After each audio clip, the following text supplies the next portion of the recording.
Report date Galactic Standard 7249.3. Classification Incident Report. Filed by Major Rax Plutonics, 7th Border Defense Fleet. Subject First Contact Incident Unclassified Species. Look, I know nobody's going to believe this report. Trust me, I barely believe it myself, and I lived through it. But regulations are regulations, so here goes nothing.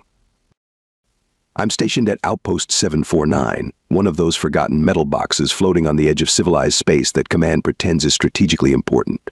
You know the type, just enough firepower to make pirates think twice, but not enough to actually matter in a real fight. The kind of place where the most exciting thing that usually happens is when Private Nebulous manages to not burn the synthy coffee. But yesterday was different. It started like any other day on this rust bucket. I was reviewing the morning reports, thrilling stuff about malfunctioning waste recyclers and requisition forms for new air filters, when Lieutenant Kyra Starmist burst into my office. Now, Kyra's usually the most composed officer on this station. The type who'd probably file a formal request for permission to panic during a reactor meltdown. So when she came in with all four of her eyes wide and her scales practically glowing with anxiety, I knew something was up. "Sir," she practically squeaked, "we've detected an unauthorized vessel approaching the station." I took a long sip of my synthy coffee, grimacing at the taste. Pirates again? Tell me it's at least something more interesting than those Zorblax raiders from last month. I'm still filling out paperwork from that incident. No, sir. Kyra's upper eyes blinked rapidly while her lower ones remained fixed on her datapad. We don't know what it is. The scanner readings don't match anything in our database. Now that got my attention. In my 15 cycles of service, I'd seen pretty much every type of ship that crawls through this sector. Show me. The holographic display flickered to life, showing what had to be the strangest vessel I'd ever seen. It looked like someone had taken spare parts from a dozen different ships, welded them together while blindfolded, and then painted the whole thing in the most garish shade of orange imaginable. "That's certainly unique," I managed, trying to maintain some semblance of professional dignity. "Have they responded to hails?" "Yes, sir. That's the other thing." Kyra shifted uncomfortably. "They're broadcasting on all frequencies, in what appears to be music." She activated the audio feed, and my office was suddenly filled with what I can only describe as rhythmic noise punctuated by someone screaming about highway zones and being thunderstruck. I quickly shut it off before my auditory membranes could start bleeding. Right, I straightened my command sash, trying to look more confident than I felt. Clearly we're dealing with an unknown species here. Alert the first contact team, power up defensive systems as a precaution, and someone get me a translation matrix that can make sense of whatever that noise was. "Already done, sir." "But there's one more thing." Kyra hesitated. "The vessel's pilot is requesting permission to dock. Says something about needing to use our bathroom." I stared at her for a long moment. They crossed into restricted military space, broadcasting what might be a sonic weapon, just to use our waste disposal facilities. "Apparently so, sir." I sighed deeply, something I'd been doing a lot lately. "Well, this should be interesting. Prepare boarding bay 3, full security detail. And someone wake up Dr. Lumix. I have a feeling we're going to need our xenobiologist for this one." If I'd known then what I know now, I would have taken my next vacation cycle early. Very, very early. To be continued in the next incident report segment, assuming I can figure out how to explain what happened next without sounding completely insane. Supplementary report: initial contact. Index 0800 to 1100 Galactic Standard Time.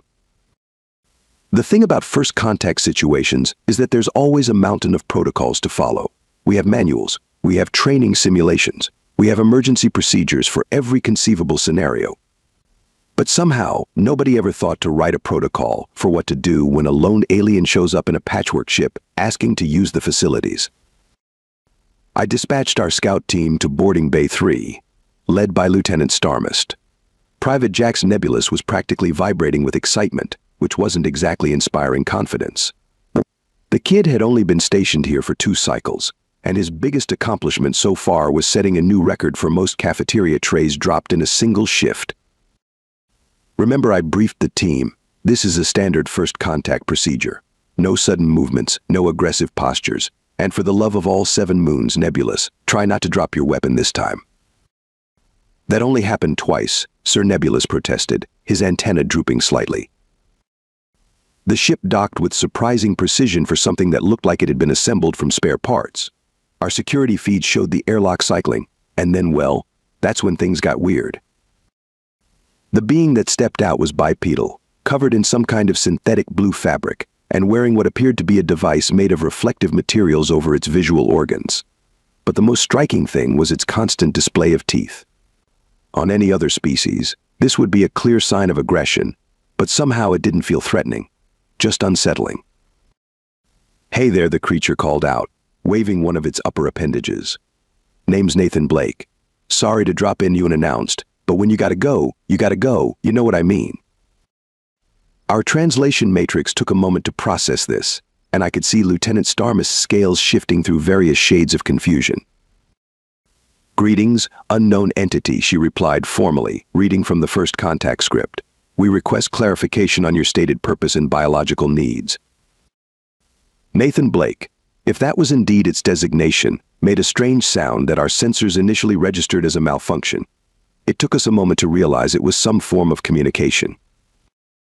"Look, I'll make this simple," he said, doing that teeth-showing thing again.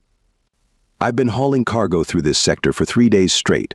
My ship's bathroom is busted, and I spotted your station. I know this is probably against about 50 different regulations, but I figured it was worth a shot. I even brought some premium Earth coffee as a thank you gift." Dr. Lumix, who had finally arrived and was frantically taking readings, nearly dropped her scanner. "Sir," she whispered, "according to these readings, this being is composed primarily of water and carbon, and it's carrying an unknown substance it claims is for consumption." That set off about 12 different security protocols at once. Unknown substances? Possible biological contamination. This was exactly the sort of thing that got entire outposts quarantined. "Halt," Lieutenant Starmist commanded, raising her stun baton. "Place the unknown substance on the ground and step back slowly." Nathan Blake looked confused. "It's just coffee, folks. Premium Colombian blend. Though I guess if you haven't had coffee before, maybe we should start you off with something lighter. Wouldn't want to overwhelm your system on the first go." Private Nebulous, in what I can only assume was a moment of panic, decided this was the perfect time to demonstrate his infamous clumsiness. He stumbled forward, his weapon discharged, and a stun bolt hit the container in Blake's hands. The resulting explosion filled the docking bay with a brown powder that immediately set off every contamination alarm in the station. Through the chaos, I could hear Blake's voice. "Ada, man, that was my last bag of premium roast. Do you guys have any idea how hard it is to get real coffee out here? The synthetic stuff just doesn't cut it." That's when things really started going downhill. Lieutenant Starmist, following quarantine protocols, ordered her team to stun and contain the potential biological hazard. 3 stun bolts hit Blake directly in the torso. He sneezed. Just sneezed. Then he looked at us with an expression that our cultural database couldn't quite classify. "Okay, I get it. No coffee lovers here, but seriously, was that really necessary? Those tickle, you know." Tickle. Our most advanced non-lethal weapons tickled him. Sir Lieutenant Starmist's voice had risen several octaves. "Standard stun settings appear to be ineffective. Request permission to increase to maximum output." I should have said no. I should have ordered everyone to stand down and tried to talk this out. But when you've got a potentially hostile alien showing resistance to your weapons, standing in a cloud of unknown brown powder, while all your contamination alarms are screaming, well, let's just say protocol tends to win out over common sense. "Permission granted," I said, words I would soon regret. What followed was perhaps the most absurd security response in the history of our fleet. Maximum strength stun bolts, gravity restraints, and even our experimental neural disruptor, all of them either bounced off, tickled him, or in one particularly memorable case, made him compliment our fancy light show. And through it all, Nathan Blake just kept asking if he could please use the bathroom. To make matters worse, the brown powder had gotten into our ventilation system. Several crew members reported feeling unusually alert and energetic, followed by what Dr. Lumix would later classify as extreme psychological enhancement. In other words, half my security team was now bouncing off the walls on something Blake called caffeine. "Look, Blake said, casually brushing off another stun bolt. I can see we got off on the wrong foot here. How about we all calm down? I'll use your facilities. And then I can help clean up this mess. Maybe explain the wonders of coffee to you all. Though judging by how your friend there is literally climbing the walls, you might be getting a crash course already.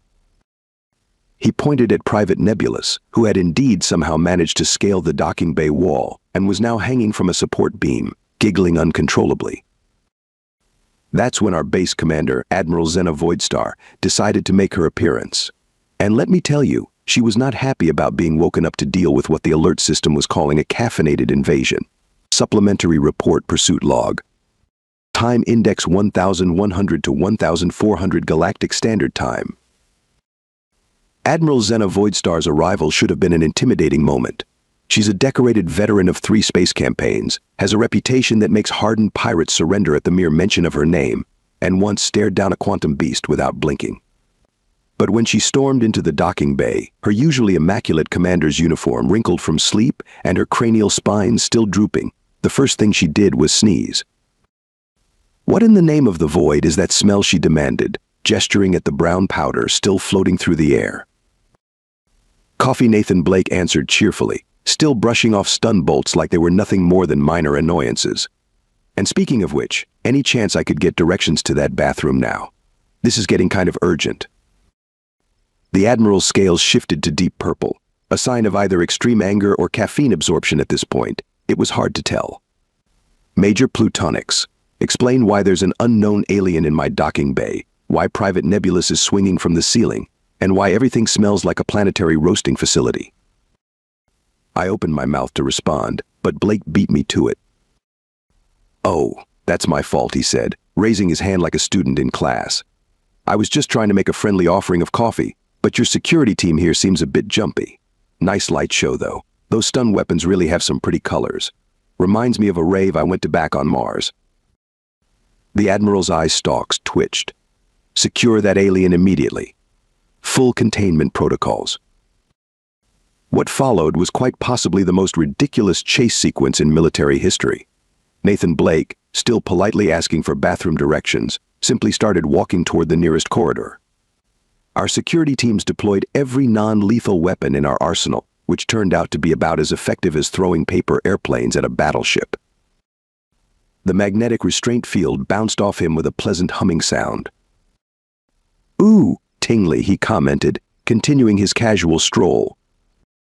The paralysis ray washed over him without effect. Is that some kind of scanner? My friend Harry would love to study this tech. The gravity amplifier, our newest security measure, increased local gravity by a factor of 10. Blake just adjusted his stance slightly. Wow, you guys have artificial gravity control? Cool. Though you might want to calibrate it better. Feels a bit heavy in here. Lieutenant Starmist, who by now was showing signs of severe coffee exposure with her scales rapidly cycling through rainbow colors, deployed the capture foam. The expanding orange substance completely engulfed Blake, who simply walked through it like it was a mild inconvenience. Hey, this stuff reminds me of the time I got slimed at a kid's party. Though it's a bit stickier. The Admiral, watching our most advanced containment technology fail spectacularly, made a sound that I can only describe as a strangled squeak. How is it still moving? Nothing can resist all our containment measures. Actually, Dr. Lumix chimed in, her voice slightly higher pitched than usual due to caffeine influence. According to my readings, the subject's biology is fascinating. Their cellular structure seems to have natural resistance to our standard neural disruption techniques. And their muscular density combined with something called adrenaline makes our gravity controls practically useless. Blake, now covered in orange foam but still walking, nodded appreciatively. That's pretty neat. But seriously, about that bathroom. The chase continued through our corridors, with increasingly desperate security measures failing one after another. The emergency force fields? He walked right through them, commenting on the pretty blue sparkles. The sonic disruptors? Apparently they sounded like something called dubstep to him. Even our last resort, the quantum entanglement snare, just made him sneeze again. Private Nebulous, still under the influence of the coffee, had taken to following Blake around while bombarding him with questions about Earth music and something called memes. The rest of the security team wasn't doing much better. Half of them were either giggling uncontrollably or spouting philosophical theories about the nature of existence. Did you know one guard mused while failing to aim his stun baton properly, that we're all just stardust thinking about itself? Deep, man, Blake replied, ducking under another restraint field. But seriously, I really need to find a bathroom. This is getting critical. The Admiral, who had been running alongside me trying to coordinate our failing containment efforts, suddenly stopped dead in her tracks. Her scales had turned an interesting shade of green that I'd never seen before. Wait, she said, her voice unnaturally calm. Are you telling me that we've deployed our entire security arsenal, exposed half the station to an unknown chemical compound, and caused enough damage to drain our repair budget for the next 3 cycles, all because this alien needs to use our waste disposal facilities? To be fair, I pointed out, he did try to tell us that from the start. Blake, now standing at a junction of 3 corridors and still cheerfully ignoring the various weapons being deployed against him, turned to face us.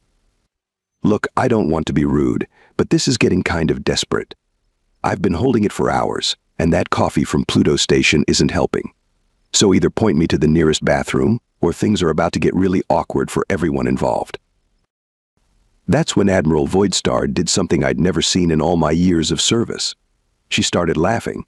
Not her usual dignified chuckle, but full-blown, scales-changing colors, antenna-waving laughter. This, she gasped between fits of laughter, is going to make one hell of a report to command. Major Plutonics, for the love of all that's sacred in space, someone show this human to the nearest waste disposal unit before we end up with an actual biohazard situation. And that's how Nathan Blake, covered in orange containment foam, followed by a caffeinated private nebulous still asking about Earth culture, and trailed by a string of failed security measures, finally got his directions to the bathroom. But of course that wasn't the end of our problems, because just as Blake disappeared into the waste disposal unit, our long-range sensors picked up something much worse than a human needing a bathroom break. Supplementary report station status update. Time index 1400 to 1600 Galactic Standard Time. Remember how I mentioned things getting worse? Well, it turns out that when you have a station full of caffeine-addled crew members, a human who just needed a bathroom break, and an incoming unidentified fleet, things can go from bad to absolutely ridiculous faster than a quantum jump. The long-range sensors were showing a fleet of ships approaching pirates, by the look of their energy signatures. The same Zorblax raiders I'd mentioned earlier, probably back for another attempt at our cargo holds. Normally, this would be a serious but manageable situation. But nothing was normal about this day. Admiral Voidstar was trying to coordinate our defense from the command center, but it's hard to maintain military discipline when your crew is experiencing their first coffee high. The tactical officer was drawing smiley faces on the sensor displays. The weapons specialist was composing poetry about the beauty of particle beam trajectories. And Private Nebulous? He had somehow convinced half the security team to start a dance party in the main corridor. Status report, the Admiral barked, her scales now a fascinating mix of stress purple and caffeine green. The good news, Lieutenant Starmist announced, barely suppressing a giggle, is that our weapon systems are fully operational. The bad news is that nobody can aim straight because everything is hilarious. That's when Nathan Blake emerged from the bathroom, still covered in bits of orange containment foam, looking considerably more relaxed. Whew, that's better. Hey, thanks for finally letting me use your facilities. I know this whole thing got a bit out of hand, but what's everyone looking at? The main screen showed the approaching pirate fleet, now close enough to make out individual ships. Blake walked over, leaving a trail of foam droplets, and squinted at the display. Oh hey, I know those guys. They tried to rob me last week. Not very good at it, though. Their targeting systems are horrible. Admiral Voidstar's eye stalks snapped toward him. You've encountered these pirates before. Sure. They're the reason my ship's bathroom broke in the first place. Their shots missed completely but hit my waste recycling system. Really inconvenient timing, too. I was in the middle of my morning coffee. The Admiral's antenna twitched. You're telling me that the same pirates who've been terrorizing this sector can't even hit a civilian cargo ship? Well, Blake scratched his head. Dislodging more foam, they did hit my ship. Just not anywhere important. I mean, who aims for the bathroom? That's just rude. A thought struck me. Sir, I said to the Admiral, what if we? Absolutely not, she cut me off, then paused, looking at Blake. Although. Blake grinned, showing those teeth again. You know, I do owe you guys for the bathroom break, even if you did destroy my coffee and try to capture me with all those fancy toys. Want some help? Before the Admiral could respond, our communications officer, who was now spinning in his chair while making whooshing noises, announced, incoming transmission from the pirate fleet. The main screen flickered to life, showing the Zorblak's raid leader, a particularly unpleasant character we'd dealt with before.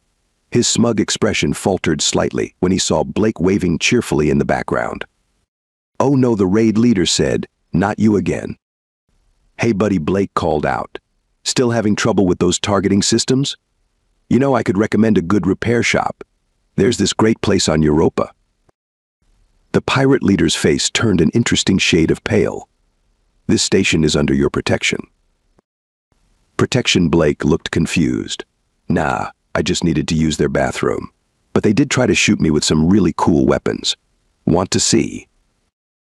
That's when Admiral Voidstar had what I can only describe as a caffeine-induced moment of brilliant insanity.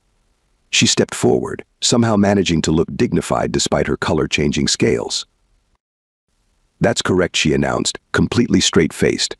This human is our special security consultant. Would you like a demonstration of his capabilities? The pirate leader looked at Blake, who was absent-mindedly playing with a ball of containment foam like it was a toy, the one who walked through our heavy weapons fire like it was a light rain. The very same, the Admiral confirmed, warming to her role. In fact, he just finished testing all our new security measures, personally. Testing? Blake caught on quickly, grinning wider. Oh yeah, the gravity thing was fun. Kind of like that time on Jupiter's moon when I carried my ship's engine block up a hill. You know, for exercise. I watched as the color drained from the pirate leader's face. Our crew, still riding their caffeine high, had fallen silent, watching the exchange with barely contained glee. And the Admiral continued, he brought us a secret weapon. A biological compound so powerful that half my crew is currently experiencing its effects. On cue, Private Nebulous chose that moment to backflip across the command center while humming something he called space dubstep. The pirate leader's eyes widened. We seem to have made a navigational error. We'll just be leaving now. Wait, Blake called out. Don't you want to try some coffee first? The transmission cut off so quickly it left static in the air. We watched on the sensors as the pirate fleet executed the fastest retreat I've ever seen, their engines leaving trails of panic-induced plasma discharge. That's when the real revelation hit us. In all the chaos, none of us had bothered to properly scan Blake's ship. Dr. Lumix, finally coming down from her coffee high enough to remember how to use her equipment properly, did a full scan. Sir, she said, her voice filled with disbelief, that ship, it's not a simple cargo vessel. Those modifications, the power readings, it's a test pilot vehicle for their species' first attempt at faster-than-light travel. Blake looked slightly embarrassed. Oh yeah, about that. I probably should have mentioned it earlier, but you guys seem pretty busy with all the shooting and containing. I'm actually part of Earth's experimental FTL program. We're testing new drive systems. And well, I really did need a bathroom break. The coffee helps me stay alert during the long test flights, you see.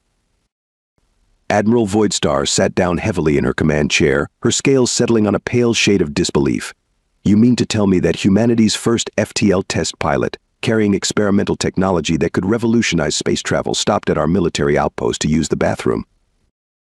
And share some coffee, Blake added helpfully. Though that didn't go quite as planned. Final report segment: incident resolution. Time index 1600 to 1800 Galactic Standard Time. There are moments in every military career that define you. Moments of great heroism, strategic brilliance, or diplomatic triumph. This, however, was not one of those moments.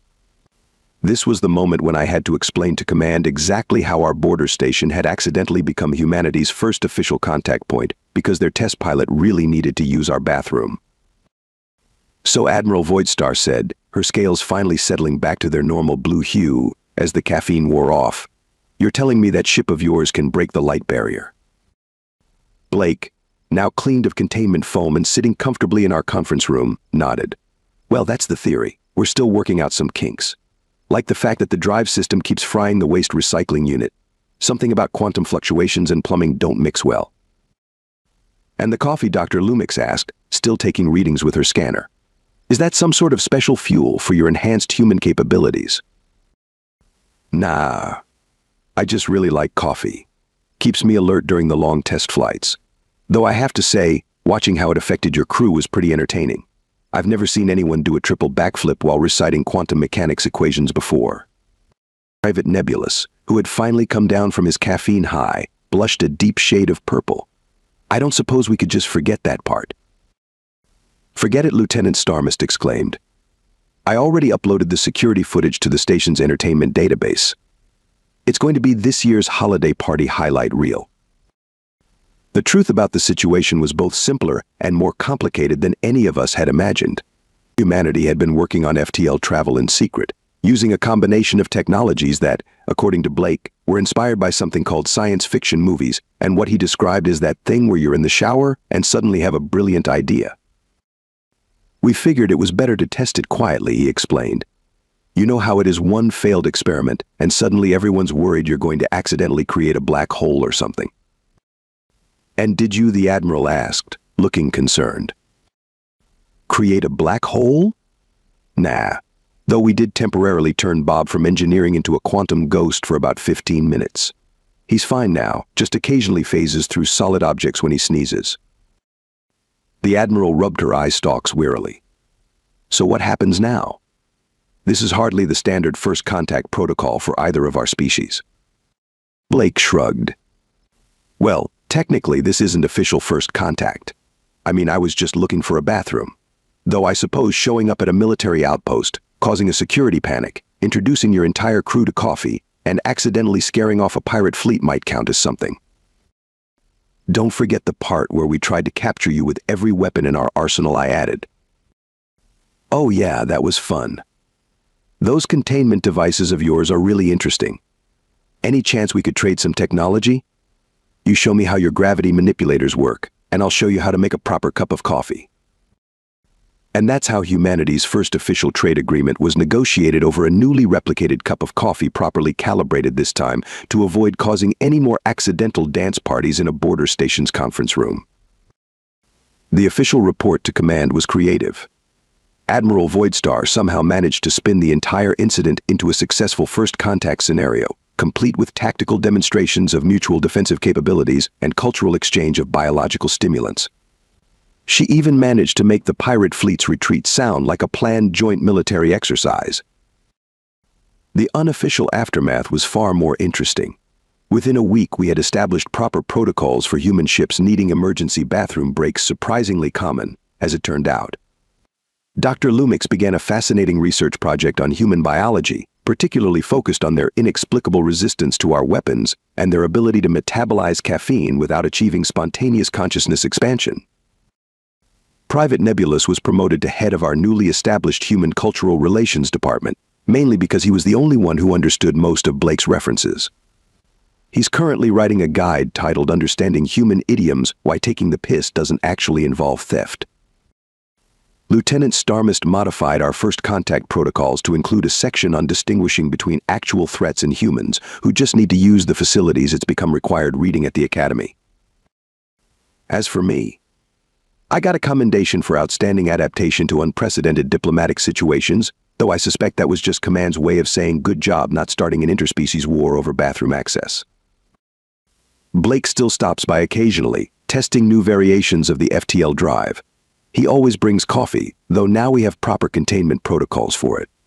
The stuff's been classified as a controlled substance, following what we now call the Great Caffeinated Conga Line incident of Station 749. The pirates never came back. Apparently, the story of a human who walks through weapons fire while complaining about coffee spread quickly through the criminal underworld. They say there's now a warning in the Zorblax Raiders manual about avoiding any station that has humans aboard, especially if they're smiling. Final note for the official record in light of recent events: I would like to formally request that all border stations be equipped with properly labeled bathroom facilities for all known species, including humans. I would also like to suggest that we revise our definition of potential weapons of mass destruction to include something called espresso. End report. P.S. If anyone needs me, I'll be in the newly established coffee lounge. Private Nebulous is teaching a class on something called latte art, and I've been assured that the risk of spontaneous dancing has been minimized to acceptable levels.